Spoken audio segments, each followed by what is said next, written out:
Chine. Ses réponses, c'est dans un instant dans BFM Politique. Juste avant cela, c'est le Flash avec Fanny Wegscheider. Bonjour Fanny. Bonjour à tous, bienvenue sur BFM Politique dans l'actualité. Aujourd'hui, tout d'abord, cette information BFM TV, le retour des grands-parents du petit Émile au Auvernais, dans les Alpes de Haute-Provence. Retour 7 mois après leur garde à vue. Les grands-parents toujours en recherche de vérité et déterminés à mener ce qui ressemble à une contre-enquête. Les précisions de leur avocat sur notre antenne ce matin. Il ne s'agit pas évidemment de rejeter les conclusions de l'enquête, je le disais à l'instant, il s'agit surtout d'y ajouter notre contribution. Nous estimons que certains points méritent ou mériteraient en tout état de cause davantage d'investigation.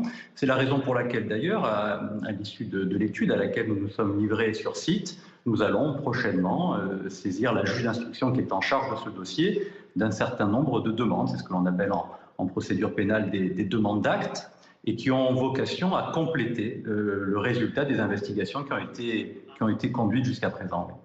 Fanny, un drame évité de peu après le tournage illégal d'un clip en région lyonnaise. 5 appartements de Rieux-la-Pape incendiés par des mortiers d'artifice. Des participantes visées, des policiers de la brigade anticriminalité après. Un feu maîtrisé par les pompiers, eux aussi ciblés. Aucune victime heureusement n'est à déplorer. Une quarantaine de sinistrés a tout de même été accueillis dans un gymnase en attendant d'être relogés.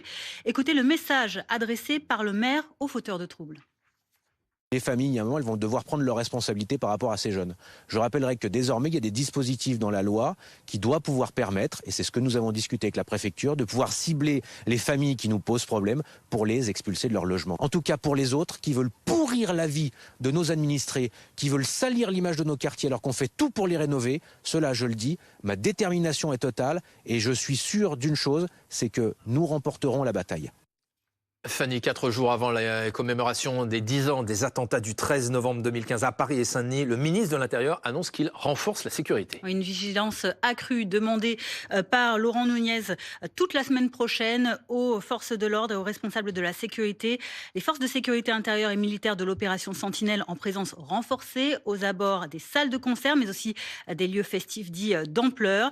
Le ministre qui rappelle que la menace terroriste demeure à un niveau élevé sur notre territoire et surveille aussi de très près les risques d'ingérence étrangère. Et puis il y a des commémorations non officielles, si j'ose dire, qui ont d'ores et déjà débuté ce matin. Avec ce double événement intitulé Très Unis, organisé par l'Association française des victimes du terrorisme. Une marche de l'égalité partira cet après-midi de la place de la République à 14h. Et une course de la liberté de 15 km sur tous les lieux frappés il y a 10 ans se termine actuellement. Les tout derniers coureurs arrivent place de l'Hôtel de Ville à Paris. Un temps de mémoire, des discours et un concert ponctueront cette fin d'après-midi. Vous voyez ces coureurs donc qui arrivent avant donc ces prises de position et ces messages en l'honneur des victimes. Et puis à l'étranger, les Philippines de nouveau frappées par un puissant typhon. Oui, même un super typhon, Fangwang, qui a touché terre ce matin dans l'archipel asiatique, faisant déjà une victime. Une femme de 64 ans qui tentait de fuir son domicile. Plus d'1 200 000 habitants ont été évacués préventivement, mais la crainte de vent à plus de 230 km/h et des violentes pluies se fait ressentir. La semaine dernière déjà, c'était le typhon Kalmegi qui avait fait lui plus de 200 morts et toujours une centaine de personnes disparues. Tout de suite, la suite de BFM Politique.